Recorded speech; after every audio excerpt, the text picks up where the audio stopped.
Hello friends, C TET P Y Qs की श्रृंखला में आपका स्वागत है। यदि आप सी टेट, यूपी टेट या किसी भी टीचिंग एग्ज़ाम की तैयारी कर रहे हैं तो ये वीडियो आपके लिए काफ़ी महत्वपूर्ण होने वाली है, क्योंकि आज की इस वीडियो में हम सी टेट सितंबर 2014 में प्राथमिक स्तर पर हिंदी के पूछे गए प्रश्नों को डिस्कस करेंगे। ये प्रश्न आपके एग्ज़ाम के लिए काफ़ी हेल्पफुल होंगे। तो करते हैं स्टार्ट। और स्टार्ट करने से पहले मैं आपसे रिक्वेस्ट करूंगा कि आप इन प्रश्नों को खुद से सॉल्व करने की कोशिश करेंगे और वीडियो के लास्ट में अपना स्कोर हमारे साथ शेयर करेंगे। तो करते हैं स्टार्ट। पहला प्रश्न पूछा गया था, प्राथमिक स्तर पर शिक्षा का माध्यम होना चाहिए अंग्रेजी, उर्दू या बच्चे की मातृभाषा या फिर हिंदी। तो प्राथमिक स्तर पर शिक्षा का माध्यम कैसा होना चाहिए, बताइए क्या होगा उसका राइट आंसर। तो राइट आंसर होगा उसका ऑप्शन सी, बच्चे की मातृभाषा होना चाहिए। ये बच्चे की जो मातृभाषा अगर शिक्षा का माध्यम होगा प्राथमिक स्तर पर, तो बच्चा चीज़ों को अच्छी तरीके से समझेगा और अच्छी तरीके से सीखेगा। अगला प्रश्न पूछा गया है, बच्चे प्रारंभ से ही द्विभाषिक होते हैं, बहुभाषिक होते हैं, भाषा में कमजोर होते हैं या फिर एक भाषिक होते हैं। क्या होगा इसका राइट आंसर। तो बच्चे प्रारंभ से ही बहुभाषिक होते हैं, option B is the right answer. ठीक है। अगला प्रश्न पूछा गया है, प्राथमिक स्तर की पाठ्य पुस्तकों का निर्माण करते समय आप किस बिंदु पर विशेष ध्यान देंगे। ऑप्शन ए, हिंदी भाषा के वैविध्यपूर्ण रूप शामिल हो, उपदेशात्मक पाठ शामिल हो, कहानियां अधिक से अधिक शामिल हो या प्रसिद्ध लेखकों की रचनाएं शामिल हो। प्राथमिक स्तर पर पाठ्य पुस्तकों का निर्माण करते समय क्या होना सबसे जरूरी है। राइट आंसर होगा इसका ऑप्शन ए, हिंदी भाषा के वैविध्यपूर्ण रूप शामिल हो। Option A is the right answer.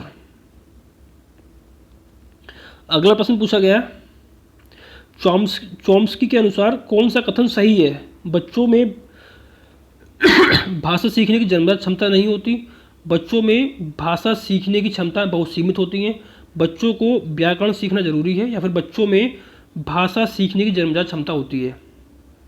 तो चॉम्स्की के अनुसार बच्चों में भाषा सीखने की जन्मजात क्षमता होती है। ये कथन सही है, option D is the right answer.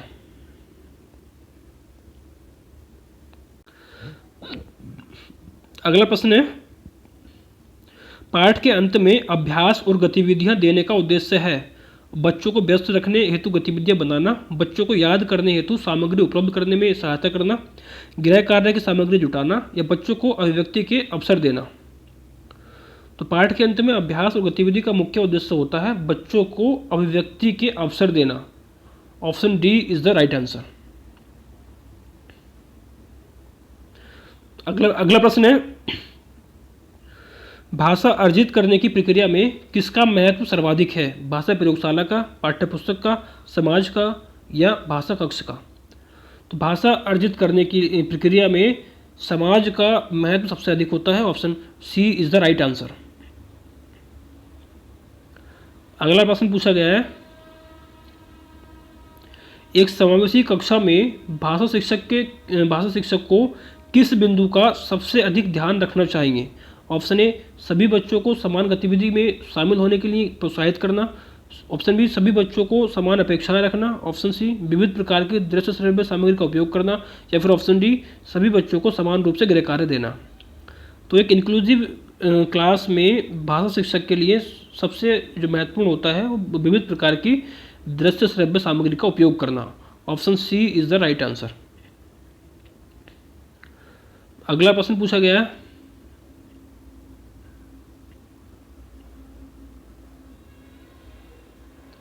भाषा में आकलन की प्रक्रिया ऑप्शन ए, सीखने सिखाने के दौरान भी चलती है, ऑप्शन बी, केवल बच्चों का निष्पादन जानने के लिए होती है, ऑप्शन सी, केवल शिक्षक का निष्पादन जानने के लिए होती है या फिर ऑप्शन डी, पाठ के अंत में दिए अभ्यासों के माध्यम से होती है।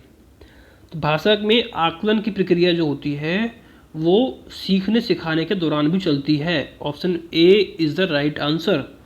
ऑप्शन बी, सी और डी, देखिए केवल शब्द अगर आ गया ऑफ किसी भी ऑप्शन में तो वो एक निगेटिव शब्द होता है, तो ये इसको पूरी 99% चांस होते हैं कि ये ऑप्शन गलत होगा इसका।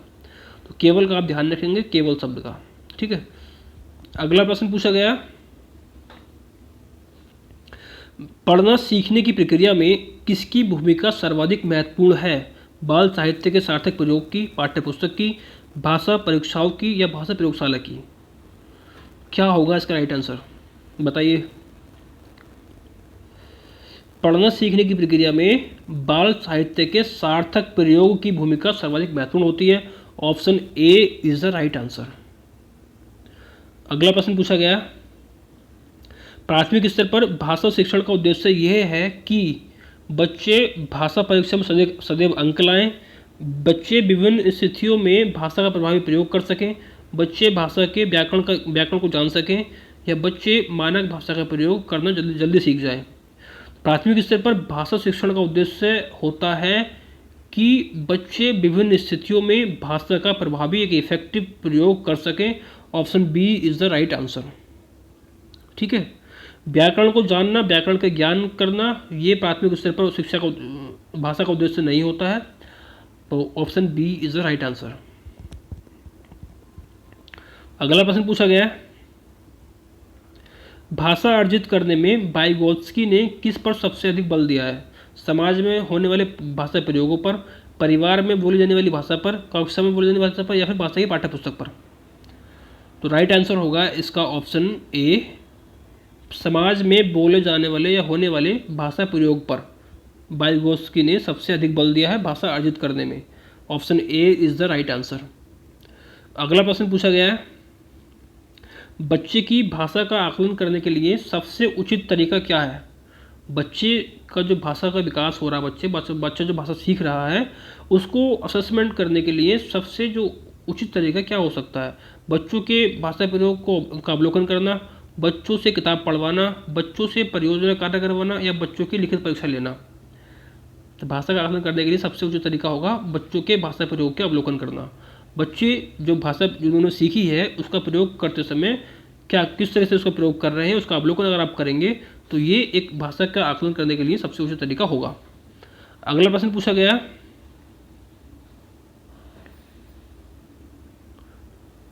प्राथमिक स्तर पर एक भाषा शिक्षक से सर्वाधिक अपेक्षित है? ऑप्शन ए, बच्चों को मानक भाषा का प्रयोग करना सिखाना। ऑप्शन बी, कक्षा और कक्षा के बाहर बच्चों को भाषा प्रयोग के लिए प्रोत्साहित करना। ऑप्शन सी, बच्चों की निरंतर परीक्षाएं लेना। या फिर ऑप्शन डी, पाठ्य पुस्तक में दी गई सभी कहानी कविताओं को कंठस्थ कराना। तो प्राथमिक स्तर पर कक्षा भाषा शिक्षक के लिए सबसे जो महत्वपूर्ण होता है वो कक्षा और कक्षा के बाहर बच्चों को भाषा प्रयोग के लिए प्रोत्साहित करना। Option B is the right answer. अगला प्रश्न पूछा गया है, भाषा सीखने सिखाने के संबंध में निम्नलिखित में से कौन सा कथन सही है? ऑप्शन ए, बच्चे स्कूल आकर ही भाषा सीखते हैं। ऑप्शन बी, बच्चे अपने परिवार से ही भाषा सीखते हैं। या फिर ऑप्शन सी, बच्चे स्कूल में मानक भाषा का प्रयोग ही करते हैं। ऑप्शन डी, बच्चे स्कूल आने से पूर्व ही भाषाई पुंजों से लैस होते हैं। तो भाषा सीखने सिखाने के संबंध में कौन सा कथन सही होगा ये आपको बताना है। तो राइट आंसर होगा आपका ऑप्शन डी, बच्चे स्कूल आने से पूर्व ही भाषाई पूंजी से लैस होते हैं। बच्चे स्कूल आने से पहले ही भाषा सीख चुके होते हैं, भाषा का प्रयोग करना जान चुके होते हैं। अगला प्रश्न पूछा गया, प्राथमिक स्तर पर भाषा सिखाने की सर्वश्रेष्ठ विधि है? बच्चों को कहानी सुनाना, बच्चों को पाठ्यपुस्तक पर आधारित वीडियो कार्यक्रम दिखाना, बच्चों को भाषा प्रयोग करने के विविध अवसर देना, बच्चों के साथ कविता गाना। तो भाषा सिखाने की सर्वश्रेष्ठ विधि होगी बच्चों को भाषा का प्रयोग करने के विविध अवसर देना। Option C is the right answer.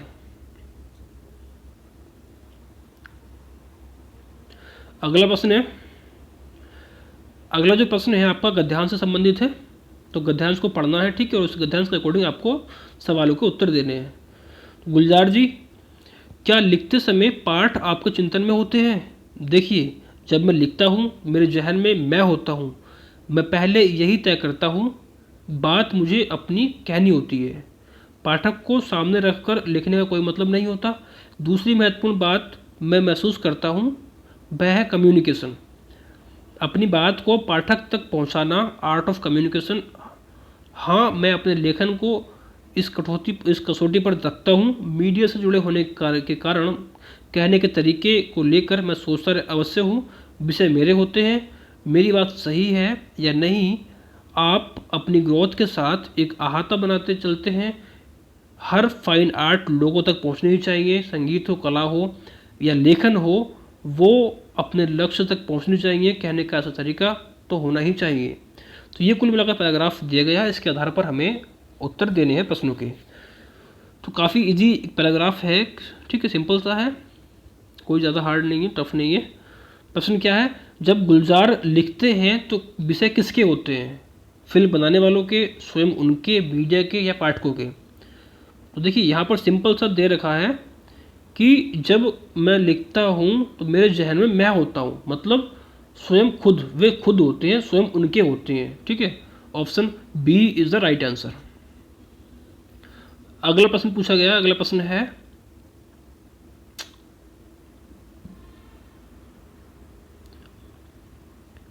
गुलजार के अनुसार लिखने वाले के जहन में स्वयं लेखक होता है। इसका आशय यह है कि ऑप्शन ए, लेखक पाठक की उपेक्षा करता है। ऑप्शन बी, लेखक को अपनी ग्रोथ चाहिए। ऑप्शन सी, लेखक की संवेदनाएं आत्मानुभूति केंद्र में होती है। या फिर ऑप्शन डी, लेखक स्वयं को सर्वोपरि मानता है। तो गुलजार के अनुसार इस जो गद्यांश है इसके अकॉर्डिंग लिखने वाले के जहन में स्वयं लेखक होता है। इसका आशय होता है कि लेखक की संवेदनाएं, लेखक का आत्मानुभूति केंद्र में होती है। Option C is the right answer. अगला प्रश्न है, एक लेखक के लिए दूसरी महत्वपूर्ण बात क्या है? मीडिया, कला, लेखन या संप्रेषण? दूसरी महत्वपूर्ण बात क्या होगी? देखिए सिंपल सा आपका जो पैराग्राफ है वहाँ पर दिया गया है, अगर हम पढ़ें तो लेखक पार्ट के सामने, ठीक है, दूसरी महत्वपूर्ण बात क्या है? वह है कम्युनिकेशन अर्थात संप्रेषण। तो डायरेक्ट यहाँ पर आपका जो आंसर है वो दिया गया है, दूसरी महत्वपूर्ण बात है आपकी संप्रेषण। Option D is the right answer, ठीक है। अगला प्रश्न पूछा गया, किसी भी कला का लक्ष्य क्या है? लोगों तक वह बात पहुँचे, मीडिया द्वारा सराहा जाए, सरल भाषा का प्रयोग करना, वह सुंदर तरीके से कही गई हो। तो किसी भी कला का लक्ष्य होता है लोगों तक वह बात पहुँचे। Option A is the right answer. अगला प्रश्न पूछा गया, गुलजार अपने लेखन को किस कसौटी पर कसते हैं? वह व्यंग भरे अंदाज में कही गई है या नहीं? वह सब लोगों द्वारा सराही गई है या नहीं? मेरी ग्रोथ हो रही है या नहीं? या फिर वह बात पाठक तक पहुंच रही है या नहीं? तो ये अपने जो लेखन है उसको कसते हैं किस कसौटी पर, कि जो बात करना चाहते हैं वो पाठकों तक पहुंच रही है या नहीं। Option D is the right answer. अगला प्रश्न पूछा गया, गुलजार लिखने से पहले क्या तय करते हैं? ऑप्शन ए, क्या कहना है, कैसे कहना है, क्यों कहना है या किसके लिए कहना है? तो लिखने से पहले तय करते हैं क्या कहना है। Option A is the right answer. तो क्या कहना है, इसको अगर आप लिखने से पहले डिसाइड कर लेंगे तो आपके लिए जो लिखना है वो एक लिखने में आसानी हो जाएगी। अगला प्रश्न पूछा गया है, जहन का अर्थ है दिमाग, ख्याल, सपना या दिल? तो जहन का अर्थ होता है दिमाग। Option A is the right answer. अपने जहन में रखता हूँ, अपने दिमाग में रखता हूँ। अगला प्रश्न पूछा गया, संगीत से विशेषण शब्द बनेगा? संगीतज्ञ, संगीत वाला, संगीतवान या संगीता? तो संगीत से जो विशेषण शब्द बनेगा वो बनेगा संगीतज्ञ। Option A is the right answer. अगला प्रश्न पूछा गया है, कहने का ऐसा तरीका तो होना ही चाहिए। वाक्य में निपात शब्द क्या है? तो, का, तो, ही, ही ऐसा या ऐसा तो निपात शब्द है इसमें तो और ही। तो और ही जो है वो निपात शब्द हैं। Option C is the right answer. अगला प्रश्न है, अगले प्रश्न जो है 115 से 120 तक, ये कविता को पढ़कर हमें उत्तर देने हैं इनके। तो देखिए पढ़ लीजिए एक बार इसको। जब नहीं था इंसान, धरती पर थे जंगल, जंगली जानवर परिंदे, इन्हीं सब के बीच उतरा इंसान, और घटने लगे जंगल, जंगली जानवर परिंदे। इंसान बढ़ने लगा बेतहाशा, अब कहाँ जाते जंगल, जंगली जानवर परिंदे। प्रकृति किसी के साथ नहीं करती नाइंसाफ़ी, सभी के लिए बनाती है जगह। सो अब इंसानों के भीतर उतरने लगे हैं जंगल, जंगली जानवर और परिंदे। कितनी पंक्तियाँ, कितनी अच्छी पंक्तियाँ यहाँ पर दी गई हैं। इंसान का जो विकास हुआ है उसके ऊपर एक ये पंक्तियाँ हैं। काफ़ी कितनी तेज़ी से जो विकास हुआ है मानव का जो जाति है ये, इस पर। तो इसके आधार पर हमें प्रश्न के उत्तर देने हैं। धरती पर इंसान के आने के बाद क्या हुआ? जानवर घटने लगे, पक्षी घटने लगे, जंगल घटने लगे, या उपयुक्त सभी? तो इंसान का धरती पर आने के बाद तो सभी के सभी घटने लगे हैं। Option D is the right answer. अगला प्रश्न है, इंसान बढ़ने लगा बेतहाशा का भाव है? ऑप्शन ए, इंसान खूब तेज भागने लगा, इंसान खूब बड़ा होने लगा, इंसान अपने पैरों पर चलने लगा, या फिर इंसान खूब तरक्की करने लगा। तो राइट आंसर होगा इसका ऑप्शन डी, इंसान खूब तरक्की करने लगा, बेतहाशा बढ़ने लगा। अगला प्रश्न है, प्रकृति किसके प्रति नाइंसाफ़ी नहीं करती? पशु पक्षियों के प्रति, इंसानों के प्रति, जंगल के प्रति, या उपयुक्त सभी के प्रति? तो किसी के प्रति नाइंसाफ़ी नहीं करती है। प्रकृति ने सभी को समान रूप से समान रखा है, सभी के लिए समान रूप से सूर्य की जो रोशनी है वो मिलती है, सभी के लिए समान रूप से जो ऑक्सीजन है वो मिलती है पेड़ पौधों के द्वारा। ठीक है, तो प्रकृति ने सभी को समान रूप से रखा है, किसी के प्रति नाइंसाफ़ी नहीं करती है। तो पशु पक्षियों के प्रति, इंसानों के प्रति, जंगल के प्रति, किसी के प्रति भी नाइंसाफ़ी नहीं करती है। ऑप्शन डी इसका राइट आंसर होगा, उपयुक्त सभी के प्रति। ठीक है, अगला प्रश्न पूछा गया है,